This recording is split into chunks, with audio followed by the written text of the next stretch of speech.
இந்த இயக்கம் தொண்டர்கள் இயக்கம். இந்த இயக்கத்தை யாராலும் தொண்டர்களை வெளியேற்ற முடியாது என்பதை தெரிவித்துக் கொள்கிறேன்.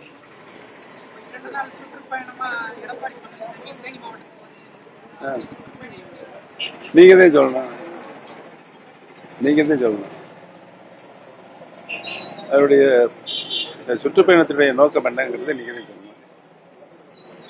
சொல்றீங்களா? நீங்க சொல்றீங்களா? தமிழக அரசியல் களத்துல முக்கியமா பார்க்கப்படுறது செங்கோட்டையன் அவர்களின் செய்தியாளர் சந்திப்பு.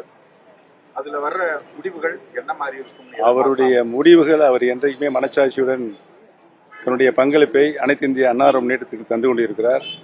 அவருடைய கருத்துக்களுடைய முழு வடிவமே அனைத்து இந்திய அண்ணா முன்னேற்ற கழகத்தினுடைய பிரிந்து கிடக்கின்ற சக்திகள் ஒன்றிணைய வேண்டும் என்பதுதான். ஒன்றிணைந்தால்தான் வெற்றி பெற முடியும் என்ற சூழல் இருக்கிற காரணத்தினால் அவர் தனது மனதின் குரலை வெளிப்படுத்திக் கொண்டிருக்கிறார். அவருக்கு பக்கபலமா நம்ம இருப்போம். கழகம் ஒன்றிணைய வேண்டும் என்று யார் சொன்னாலும் நாங்கள் அவர்களுக்கு உறுதுணையாக பக்கபலமாக இருப்போம்.